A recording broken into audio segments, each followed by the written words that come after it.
Okay, we're here again.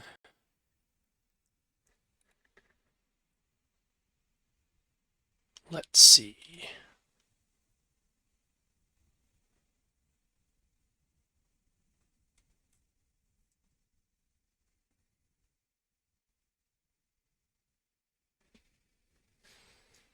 I don't know if anybody will show up, but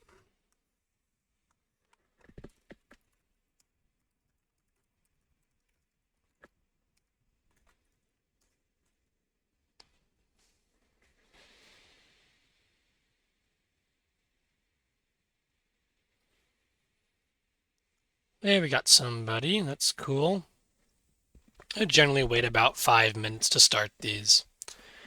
Let me take a look at where we finished last time.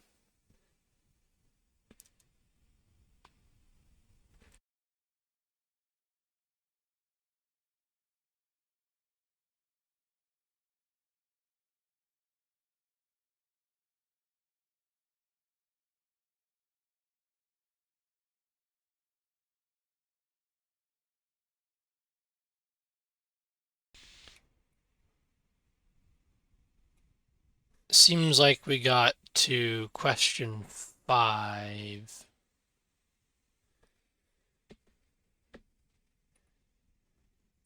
of 2015 BC Calc. Maybe I'll finish up 2015 today. Oh, we got one person here again. I'm gonna wait 5 minutes or so, and then I'll get started. I guess I'll pull up the questions though.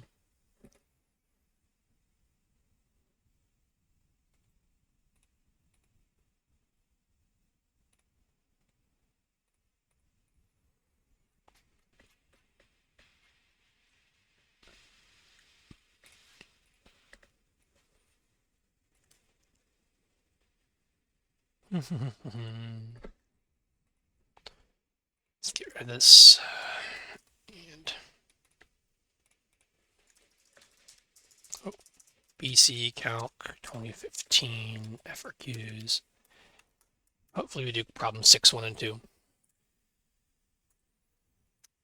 Kind of don't want to do the calculator sections because I'll have to share my calculator and it's kind of awkward.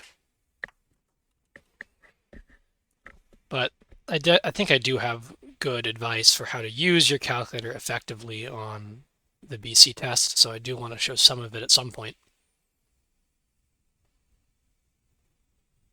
I kind of wish I had a physical calculator I could somehow hook up and display the screen to. I don't though, I just have to use an emulator.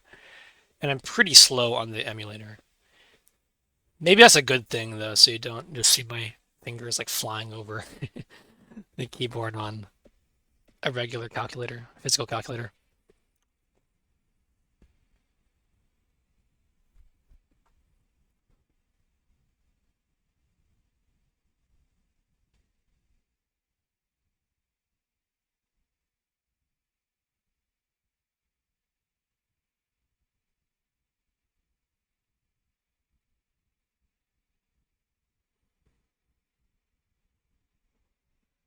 I do get some joy out of doing these streams. People don't usually come very much, but I think it's good for me to practice making videos.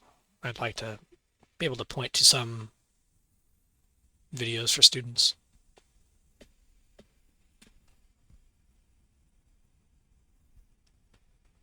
We'll start in a minute.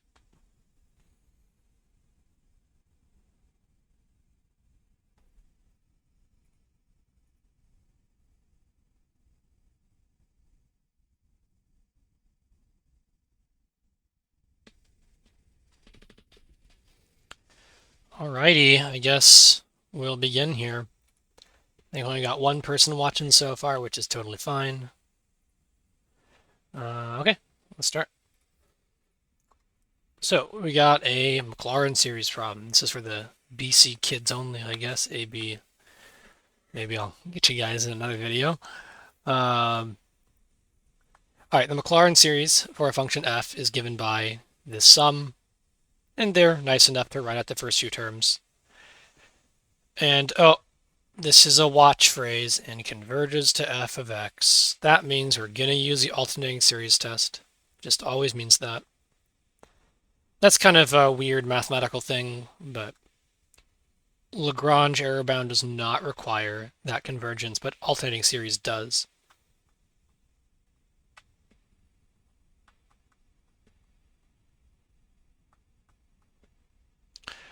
All right. And then R is a convert. So we want to find, okay, use ratio test to find the radius. I mean, I know the radius is going to be 3 or a third just instantly because of the 3 on top. But let's do this. So I'm actually, this will be interesting because I actually don't know very well what the AP test wants you to say for this procedure. Usually I just say L is the limit as n goes to infinity of the absolute value of, you plug in n plus 1. So n plus 1 minus 1 is just n on top. X to the n plus 1 over n plus 1. That whole thing all over negative 3 to the n minus 1. X to the n over n. Sometimes students are kind of freaked out by this fraction, but it's not too bad. Just go term by term. The absolute value will kill any negatives, that's fine. The n, let's see, the 3's, there's one more 3 on top than there is on bottom, so you'll get a limit n to infinity, but the absolute value one. You get negative 3 on top, although the negative will go away. Similarly, you'll get an x on top. You'll get an n on top kind of by keep, change, flip. You'll get an n plus 1 on bottom. And keep in mind this is a limit in n, so x is just some random number as far as a limit is concerned. And it seems like this limit is rational, or the limit hand is rational in n. So you can use the horizontal asymptote theorem or whatever that says because it's a balanced rational function in n, the limit will be the quotient, I guess the absolute value in this case, of the quotient of the leading coefficients. So that's going to be 3x. 3 absolute value x. All right, and that's what L is. If L is less than 1, the series converges. Oops, series converges. And that implies 3 absolute value x is less than 1. And that tells you absolute value x is less than a third. And that tells you negative a third is less than x is less than 1/3. So if L is less than 1, you converge. So if you're in this range, you converge. What about if you're outside that range? If L is greater than 1, the series diverges. That's the ratio test. These together is the ratio test. Diverges. And so that tells you that if x is greater than 1/3 or x is less than negative 1/3, then it diverges. I'm trying to make more conceptual sense out of why this procedure gives you the radius convergence. Right? You do just always get a radius if it's a power series. You get some interval. This, by the way, might not be the interval convergence. This is the interior of the interval. We don't know the endpoints yet.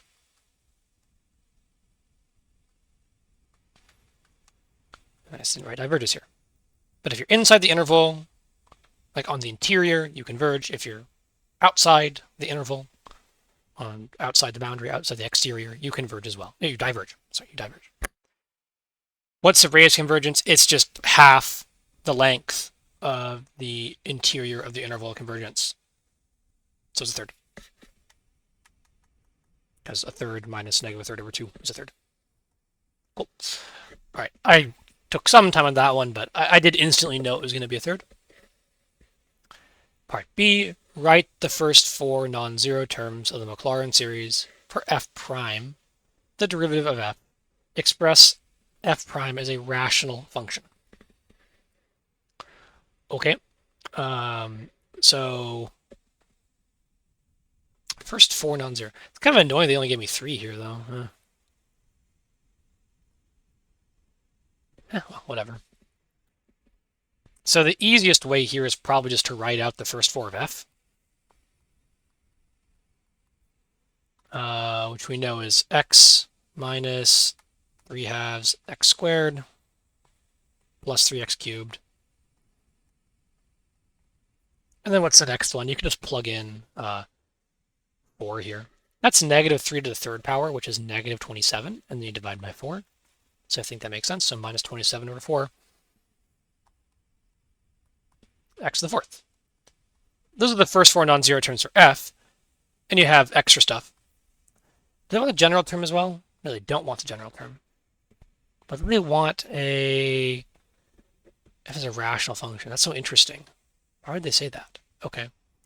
I guess I will include the general term here just to make it more clear. So there's a negative 3 to the n minus 1 over n times x to the n. Right? That's what it was? Okay. Now let's differentiate term by term. You can do that. It's a nice theorem. 1 minus 3x plus 27x squared minus 20, is that right? 9x squared, sorry. 3 times 3 is indeed 9. Minus 27x cubed. The reason why I paused there was it should be geometric. Plus blah, blah, blah, blah, blah. If you differentiate this one, you just get negative 3 to the n minus 1, x to the n minus 1, plus blah, blah, blah, blah. And so I would just box these 4 for the first part. Right? They want the first 4 non-zero, and there you go. And then they want a rational function. And the way you get that is just by realizing that it's geometric. So that's going to be, what's the r value? I mean, the initial value is 1.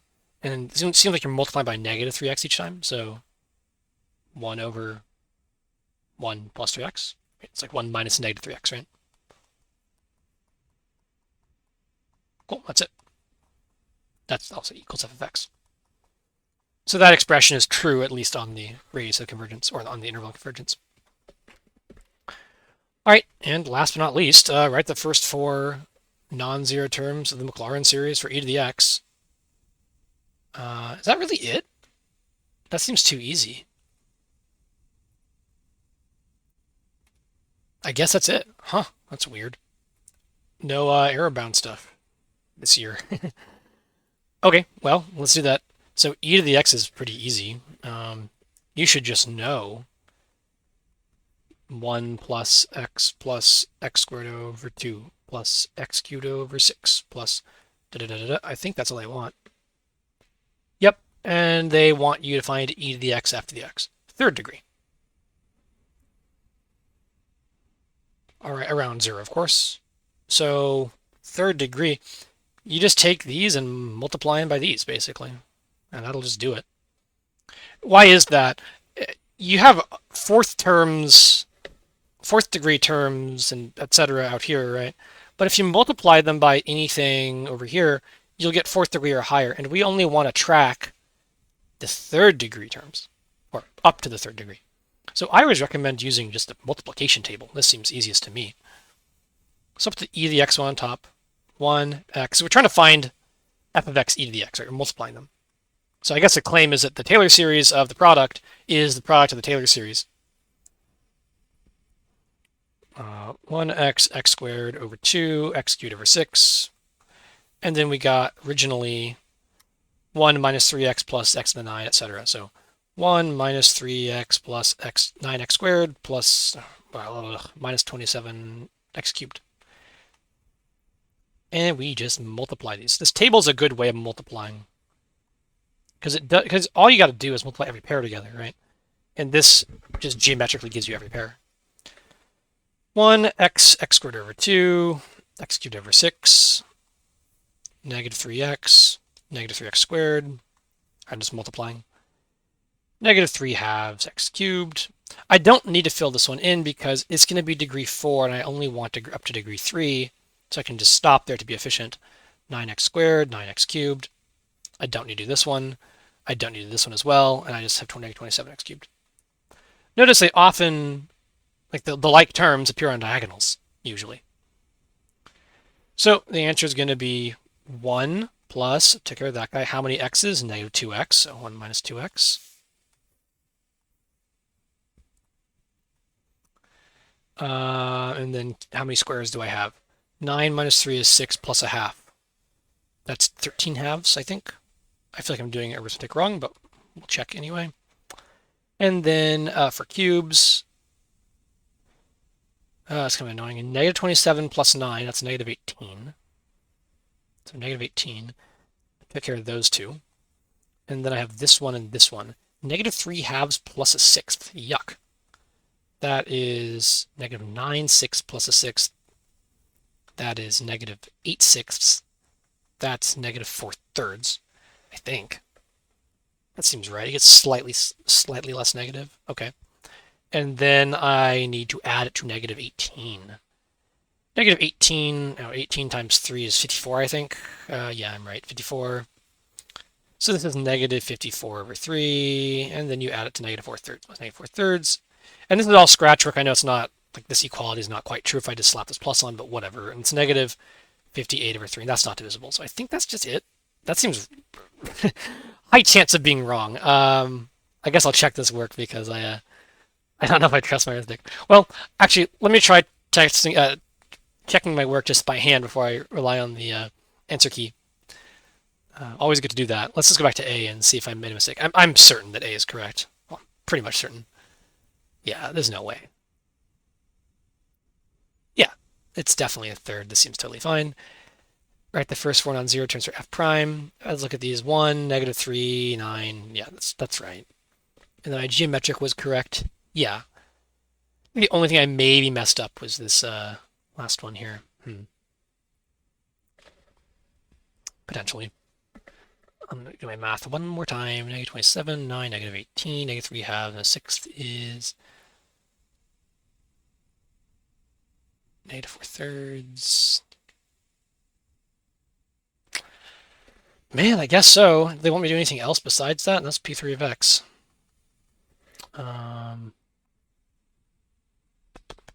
Nope, that's it. Okay, well, let's check the answer key to see how wrong I am. Oh boy, where am I? I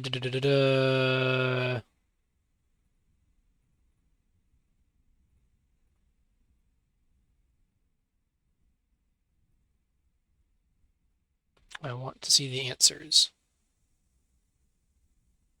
I definitely did it very wrong. Oh, I made a very, very slight mistake. Okay. Yeah. It did say F, not F prime, didn't it? I did not see that. That's a bad mistake. It said F, not F prime. Oops, let me redo that. So this was wrong. I'm just not looking. Not looking. I did F prime, not F, not F. That's embarrassing. All right. Well, let's do it for F instead. So how would that work? You should do 1 plus x squared over 2 plus x cubed over 6. That's e to the x. And f of x, I don't need to do the, I don't need the prime. I just take this one up here. It probably would be easier if I wasn't scrolling so much. I could read it more clearly, but maybe that's going to be coping. So x minus, do I really need, I just need up to third degree, yeah. So x minus 3 halves x squared plus 3x cubed. All right, now I did the multiplication table.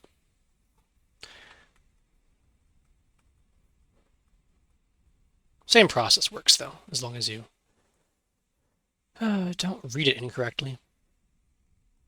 I usually don't do that. I'm surprised I did that. But when you make mistakes like that, I mean, clearly I get embarrassed by them. Maybe you get embarrassed too. I guess I don't even need this one because I'm only doing x's. But it's a good time to just stop and reflect, like, why did I make that mistake? And so here, maybe it's partly because I'm scrolling, but maybe I just need to read my questions more carefully. And not make so many assumptions about what they're asking. Negative 3 halves x cubed, and then negative 3/4 x to the 4. I don't need that one. What am I doing? And then I need 3x cubed, and that's it. And then you add these up, and you get x, and then minus a half x squared, because those add up. And then negative 3 halves into a half gives you negative x. I think this is 2x cubed at that point. No, yeah, that's right, 2x cubed. Great. I think that's right. So that'd be the answer. Oops. Let me double check that one. Yeah, that's correct. All right. Well, with that out of the way, let's go on to some calculator stuff. Let me pull up question number 1. So questions 4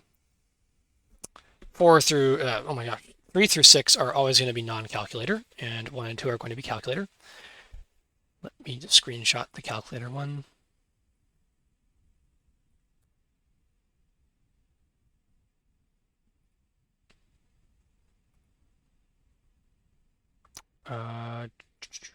Here we are. All right. The rate at which rainwater flows into a drain pipe is modeled by the function r, where that happens, where r is that. The pipe is partially blocked, allowing water to drain out the other end of the pipe at a rate modeled by whatever. There are 30 cubic feet of water in the pipe at time t equals 0. So let me try to read more carefully this time so I don't make mistakes.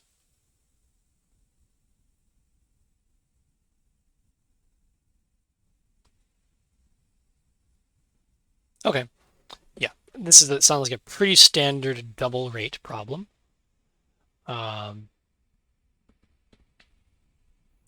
I often like to kind of set these up a little bit beforehand, so I'll pull my calculator out. Let me can you guys see this calculator? Now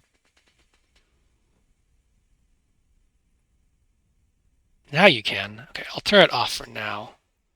But let's remember it's visible. All right, the rate at which rainwater flows. Okay, so you might want to make a function. I think it really is helpful to make a function like A of t, which is the amount of water in the pipe at time t. I said a number. I don't know what it's that amount of water.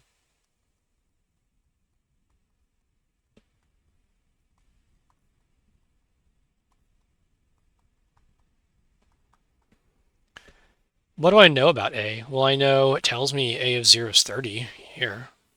So I'll record that. A of 0 is 30. And A prime of t is going to think about, well, I mean, that's the inflow minus the outflow. So that's just R of t minus D of t. From that, you can already write an expression for A. I'm kind of running out of space though. I'm going to do it over here. Well, let me move some stuff around. I'll move this here and write it down here. And this can tell you just by the so-called net change theorem that A of t equals A of 0 plus the integral from 0 to t of R minus D of SDS. That one might take a second to sink in, but notice R minus D is a prime, and net change theorem does say that. All right, let's talk about calculator usage here. Notice I haven't even read part A yet. I'm doing a lot of pre-work. So, okay, so I'm trying to set the stream up correctly with my calculator. All right, so how to use a calculator here. Just assume you're going to need R and D, of course, so I just plug them in. Make sure I'm in radians mode. Yeah, you should probably not be in anything other than radians mode, but you know, maybe you're in physics and you need degrees or something. So always just on the test, make sure you're in radians mode. Very, very silly way to lose points. Squared over 35. Oops, x squared over 35. That's R, and then D is negative 0.04 x cubed plus 0.4 x squared plus 0.96 x. You might complain that was like t's, but it's fine. All right, good. Those are in. Hopefully you can see this. Let me just check my stream to make sure it's like showing up correctly. Interesting. Okay, so it's always going to cover up the. I can like move over where you guys are looking. This is kind of frustrating. I might make this smaller.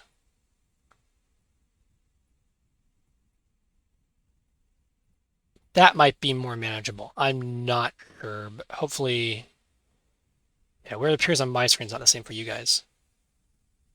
Okay, I think that looks better. Yeah. Alrighty. So, sorry, A, how many cubic feet of rainwater flow in? Flow in. So that's just going to be the integral of, I gotta remember not to write over here because you guys can't see that. So A, uh, this is just an accumulation of a rate. So it's definitely just going to be the integral from 0 to 8 of R of t. That's just how much is going in, and you integrate it. All right, and what is that? It's easy. You just do math 9 from 0 to 8. Alpha trace. Your calculator probably should be able to do alpha trace. Sometimes people have like the old software or whatever. You have to go to like vars, yvars function, y something. Really annoying. But alpha trace should get you there if you're on a TA84. R was in y1, and so it's just that. Never try to plug the same thing in more than once. You never want to have to plug in these functions twice. 76.570. I think that's just it. Let me check the answers just to make sure I'm not like totally hallucinating something silly and we're on the right track.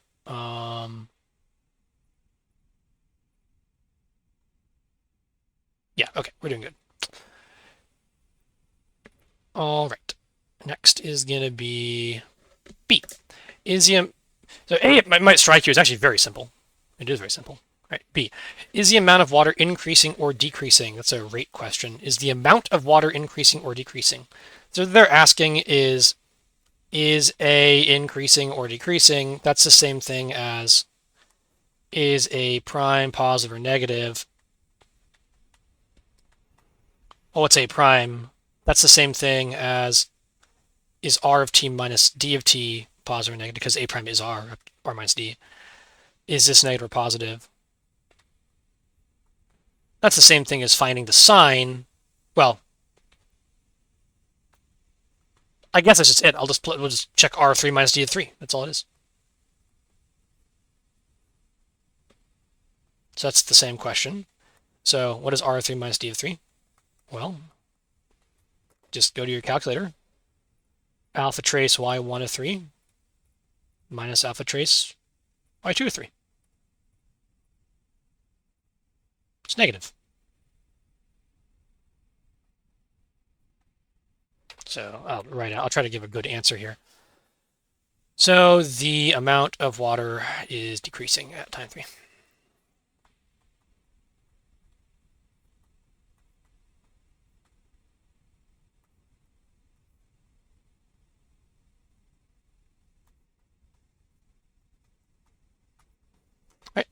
All right, part C.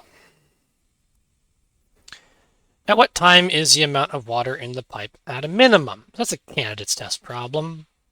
So candidates test, I got to find all the critical points. So if A prime of t equals 0, that means that R of t minus D of t is 0. And that's R of t equals D of t. So I can find this by just graphing and intersecting. So let's do that. Just graph. My window is clearly messed up, as you can see. Yeah, pretty good window, though, huh? So 0 and this point, what time? It did want 0 to 8. I probably should graph 0 to 8. Oh, I guess I did already. Okay. Maybe I'll go a little higher just in case I'm nervous I didn't cross somehow. Maybe the third crossing point. 1, 2. No, not on 0 to 8. Okay. Let's find these. So intersect, and it gives me 3.27. When you do that, just go here. It's already an X. And then you can just store that in A. And then back to my graph, trace again, intersect again, and then there's one down here. I think it's at 0, but let's just not even think about it. Yeah, it's at 0. All right. I could store that in B, but I'm not gonna. All right, so the only critical point was 3.27.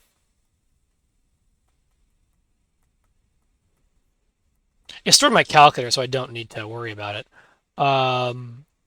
This is a good time to use the variables, right? You don't need to write down 8 decimal places because you're worried about rounding in the middle of the problem. You can just store it in your calculator. Okay, and when is it a minimum? 0 to 8, right? So Candace's test says I just make a little table. A of 0, A of 8, and A of, we'll call it t hat, A of this other value. What are they? Well, A of 0 I know is 30. It just says so up here.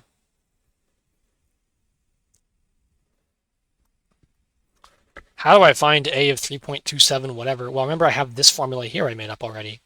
Net change theorem.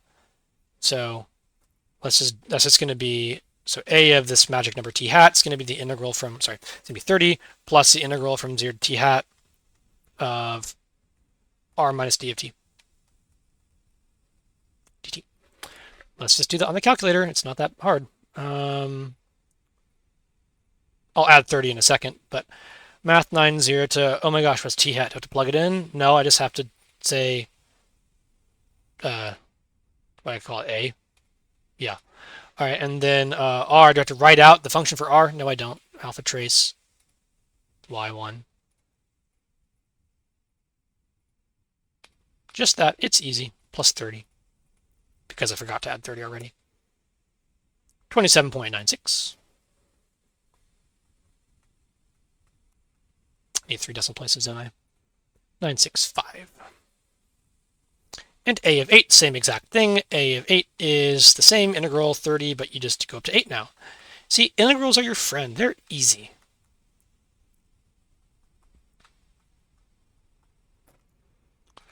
Okay, just the same exact thing, except you go up to 8 now. And there you go, 48.543, 545, 544, 48.544. All right, and minimum, well, does it want when? At what time? It was at t value. So by Candidate's test,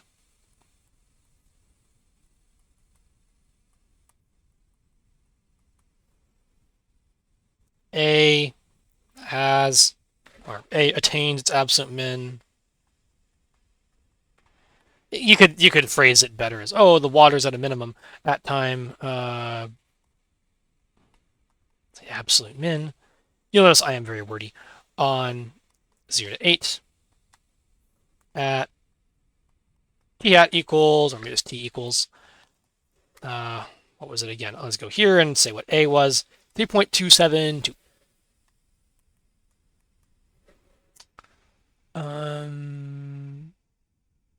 Okay, that should be right. Well, I'll work with that in a second. Maybe it's wrong. I've been known to get things wrong before. And now we're doing part D. The pipe can hold, let me just, well, I'll read it. The pipe can hold 50 cubic feet of water before overflowing for t greater than 8. So when they say that, they're just talking about a different time interval. Water continues to flow into and out of the pipe at the given rates until the pipe begins to overflow. Right? But don't, so 50 is the max. Right? But don't solve an equation involving one or more. Oh, this is so nice. That gives a time W when the pipe will begin to overflow. Okay, well, that's just going to be A of t hat equals 50, right? That's the first time it begins to overflow.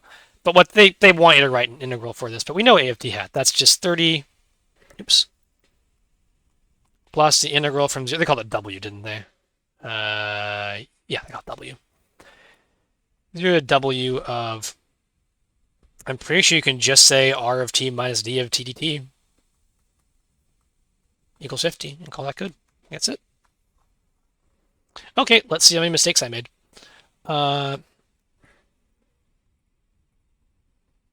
Let's see, question 1 looks good.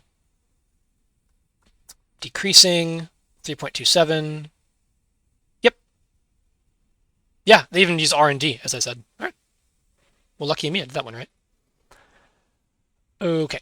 Now we're on to the last question, question 2. Let me pull this up.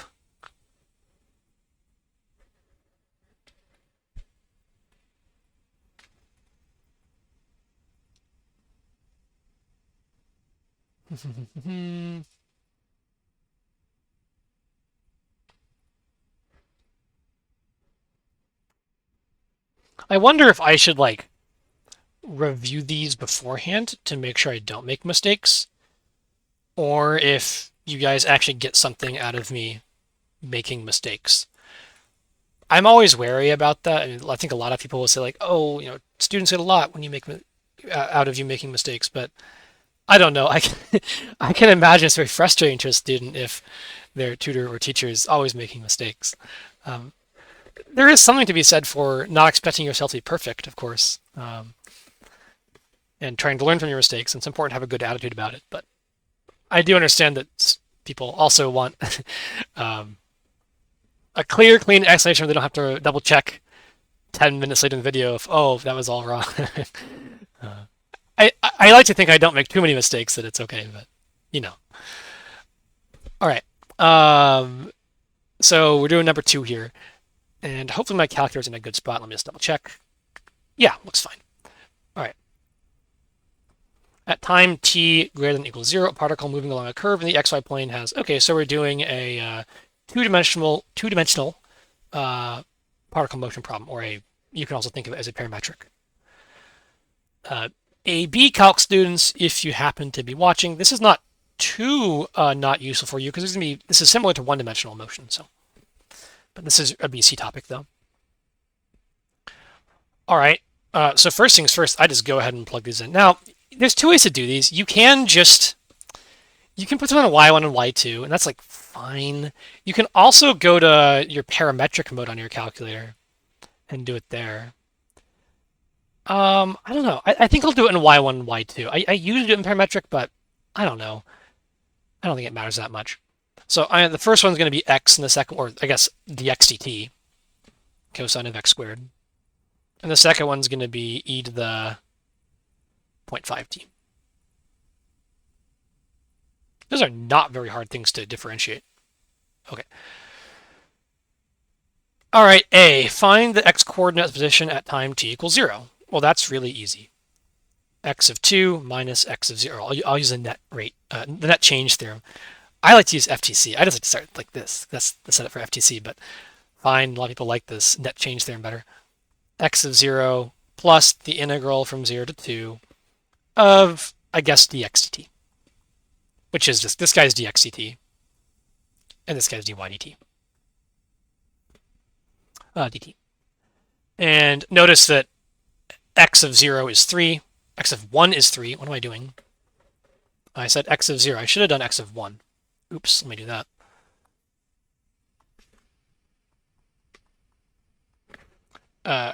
X of 1 is 3, y of 1 is 5.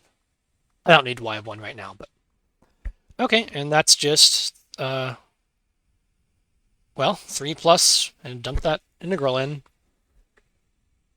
So, oops, not that. I'm losing my mind. Okay, here we go. Recall that y1 is dx dt. So, math 9, 1 to 2 of math trace y1 dx. Negative 0.443, and you add 3 to it. So 2.557. So I'll say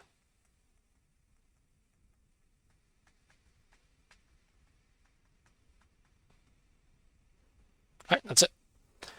B.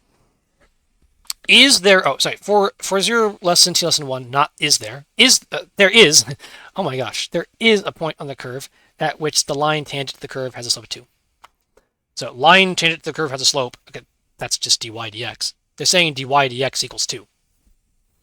At what time is the object at that point? So you just want to solve dy dx of t hat equals 2. And you want to find t hat.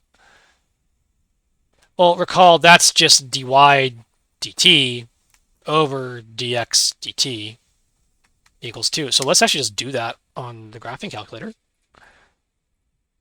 So let's just make y3 y2 over y1. And yes, you can just do that. Let's turn these guys off from graphing for a second. Set my window to 0 to 1, just so I can see it better. And, oh, maybe negative 10 to 10. Who knows? When does this quotient hit 2? Oh, I need to graph 2 as well. Oops, duh.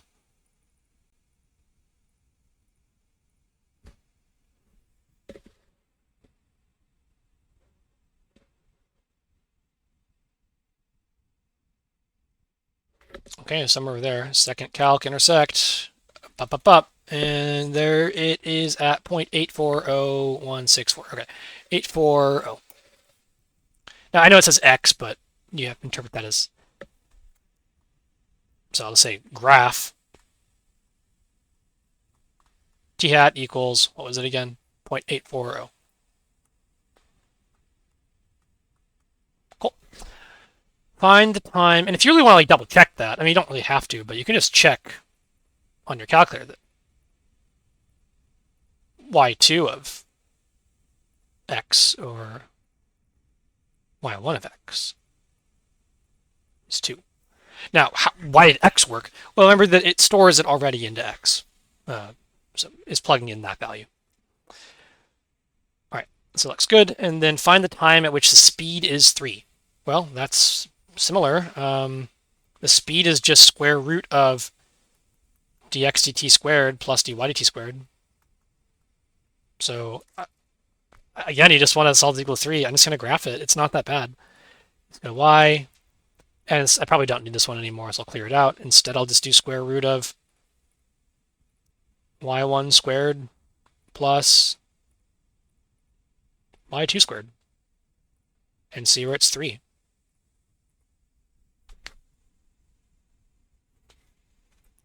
I hope that the actual TI-84 can graph things better than this. This always seems like so slow. I don't know. Oh, I need to go way out in my time interval. Oops, not 0 to 1. Let's go 0 to 10 or something and see. That looks better.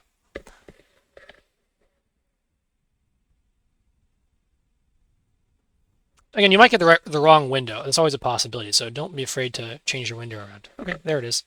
Second calc trace, or not trace, second calc intersect. Make sure we're reasonably nearby. Up. And 2.195. So I'll say of t hat here. This implies t hat is 2.195. That's what it said. I wanted 6, I guess, is rounding. You can round or truncate, of course. 3 decimal places, though. I hope these are right. I mean, these seem almost too easy. Find the total distance traveled from 0 to 1. Well, that's easy. That's just the integral, right? Total distance traveled is the integral of speed, 0 to 1 of root dx dt squared plus dy dt squared. This is a wonderful problem to show off how easy it is on the calculator sometimes, you know. Literally math 9, 0 to 1 of... I mean, it's even there, right? It's just y3. If I didn't delete it, I can just say y3. Great exercise in not typing the same thing in more than once. 1.59 something. 595. That's it. Now, I'm saying these are so easy, and then I'm gonna get it wrong. So let's just make sure I did it. Let's double check I plugged in the right things. Cosine x squared, yeah. E to the 0.5x, yeah. I think everything else made sense. Okay, well, moment of truth. Let's see if I made some big consistent error. But these methods are correct, though. Yeah, totally right. I think so. 2.556 in the first one, right? Where am I? Yeah, that's it. Hopefully that shows you how to use a calculator, right? That's a good technique to have. This does not need to be stressful at all. Notice I never actually computed an antiderivative. I never actually computed a derivative. I just punched in some buttons on my calculator and did it. So knowing your calculator really, really helps. Awesome. Let's see. What should I do next? Well, it is 11:45. So I got 15 minutes before we end. I guess let's just keep trudging along and go into a different year. Now I forget if I've done which years I've done in the past. I probably did. Well, maybe let's do the actually let's do the AB section of the 2015. Probably a good thing to do, just for AB students.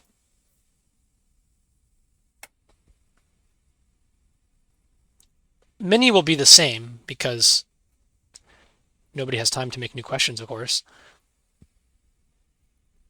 Why is this not working? 2015. There we go.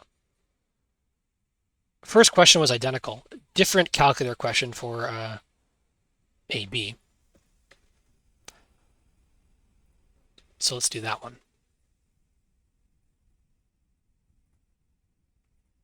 Do I still look fine? Yeah, I still look fine.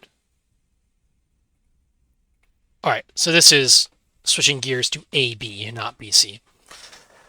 Question 2. Question 1 was identical. Let f and g be the functions defined by whatever, and g of x is whatever. Okay. Now, you probably have to figure out which one's which. Yeah, which one is which? A little tricky.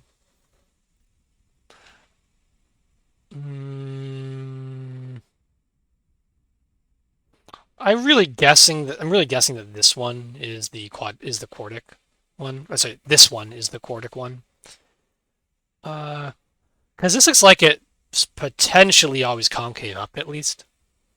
Now I'll probably graph them at some point, but I'm just guessing this is F and this is G. All right, let's go to my calculator and type these in. First thing you should always do is just type them in.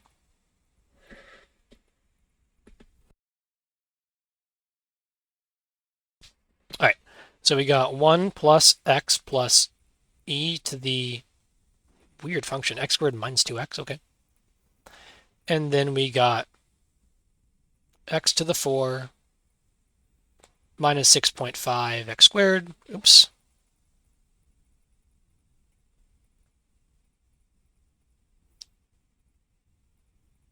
Plus 6x plus 2. And I can't help myself. Let's just graph it on a normal window and just see what it looks like, just which one's which. So we're going ahead and we're graphing the first one first. I knew it. That one was F. And the second one's just going to be G. Cool. Well, I actually do need the graph because I need to find the sum of the... Oh, no, they actually told me. Okay. The sum of the areas of R and S. There's 2 ways to do this. People who have been taught well will want to break this up into 2 integrals, right? And they want to find that intersection point, find R and do G. They want to do let's call this x hat. And so they'll want to do 0 to x hat of G minus F, and then dx, I guess. And then add on x hat to 2 of F minus G, making sure to switch things around. Yeah, it turns out you can also just do since area equals this, you can also just do 0 to the absolute value of G minus F. And I'll just do that one for funsies. So on the calculator, math 9, 0 to 2, math num ABS, that is absolute value, and then y1 minus y2. It does not matter the order at all because you're taking the absolute value. And then dx, and that's me the answer, and that is Calculator's a little slow at the absolute values, to be fair. And by a little slow, I mean a lot slow. I don't know why it takes so long. 2.0043.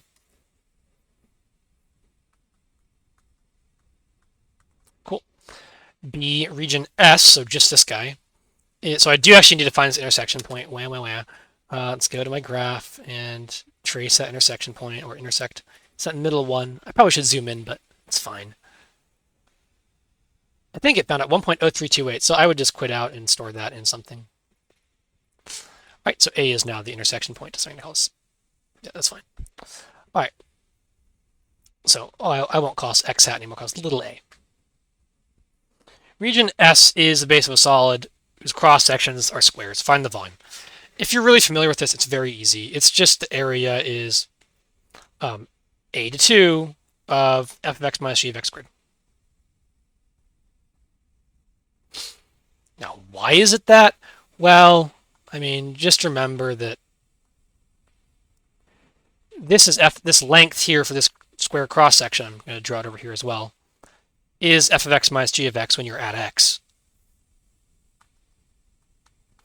So the area is just that squared because it is a square. And the typical formula you need to know is that it's the integral from a to b of the area, the cross-sectional area. So it's going to be that integral, and that is something on my calculator. Math 9, 8, 2 of y1, again, order doesn't matter because you are squaring it. I guess if you want to be proper, though, it is f minus g. Oops, syntax error. I didn't type in a x there. Boop doop, 1.283. Cool. And part C, let h be the vertical distance between the graphs of f and g. Notice that that's just absolute value, f minus g.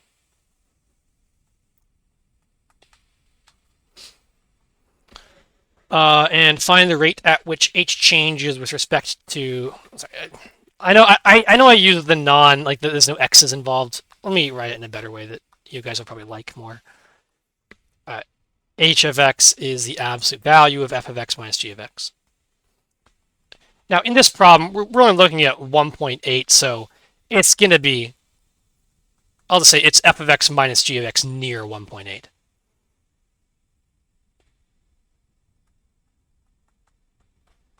Because f is larger than g.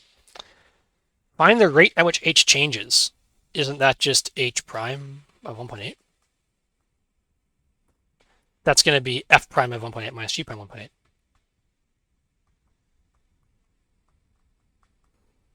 Okay, and on my calculator, that's math 8. ddx, alpha trace y1 minus y2. Because y1 is f, I believe. Also, you can just kind of eyeball. It looks decreasing at 1.8, like the length is decreasing, so you should expect a negative. So if your answer is positive, you can probably just fudge it and make it negative. 1.8, right? Yeah, negative 3.812. Cool. There we go. Again, calculator makes things very easy. My answers to, I didn't really write down which ones I was doing. This is part B, and this is part C. Let me just check these answers, and then that was 2.004. Okay, check these answers. Hopefully I didn't goof up. 2.04, 1.28, negative 3.18. Yep, looks good. Yeah, and then we got 5 minutes left. Let's just check. So like question 6 has got to be different, right? Yeah. All right, let's do question 6 as well. Maybe I'll speed through this one. As if I don't go fast enough already. This is AB question 6, because on BC it's got to be series. So here it's going to be some weird differential equation thing. Consider the curve given by the, I get my calculator away now. I don't like the calculator very much, but I mean, so be it. Write an equation for the tangent line. To find a tangent line, you just got to do f of negative 1 is 1, and f prime of negative 1 is something. I mean, they told me it's 1, right? Or f of negative 1. Well, f prime of negative 1, I mean, this is just saying that f prime of x is f of x over 3f squared of x minus, or 3f of x squared minus x. So you plug in negative 1. This is f of negative 1 over 3 times f negative 1 squared minus x, minus negative 1, I guess. And that's 1 over 3 times 1 squared minus 1, or minus negative 1, so 3 plus 1, a quarter. So f prime of negative 1 is a quarter. Yeah, looks right. And then it's going to be, the tangent line is L of x equals, it's this point slope formula, so a quarter times x minus x plus 1 plus 1. There you go. That's it. B, find the coordinates of all points on the curve where the line tangent is vertical. Line tangent is vertical. That's basically when dy dx is like approaching infinity. Like, that's, I guess you can say it's c such that the limit as x goes to c of dy dx equals infinity. Or equal, maybe I should say is unbounded. It's a little confusing exactly what that means, but we'll see. So dy dx, okay, it's just going to be when the bottom is 0, basically, and the top isn't.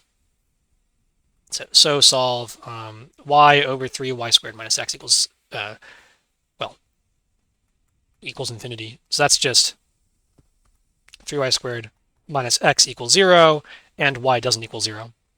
Maybe y equals 0. I guess we'll talk about that. We'll solve this first one. X is 3y squared.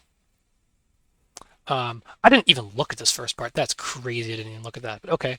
X is 3y squared. And I also know y cubed minus xy is 2. I guess that's important.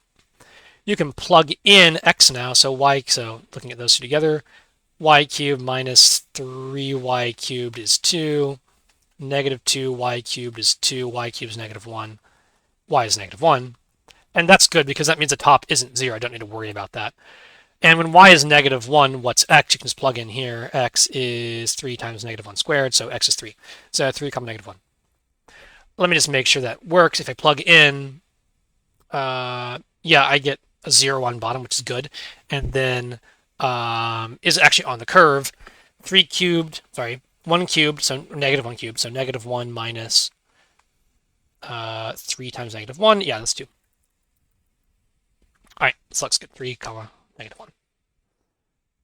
Evaluate d squared y dx squared at the curve when x is negative 1 and y is negative 1. So I got to find d squared y. Let me just snip this first part here and work from there. So there's a differential equation. Whoa. And then I want d squared y dx squared. So just differentiate. That's an annoying quotient rule. Low d high. Notice that d high is dy dx. Minus high d low. D low is going to be 6y dy dx minus 1 over 3y squared minus x squared. And now it wants at negative 1, 1.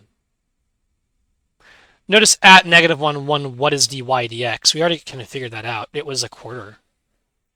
So just recall that dy dx at negative 1, 1 is a quarter. And we plug these in, so d squared y dx squared at negative 1, 1.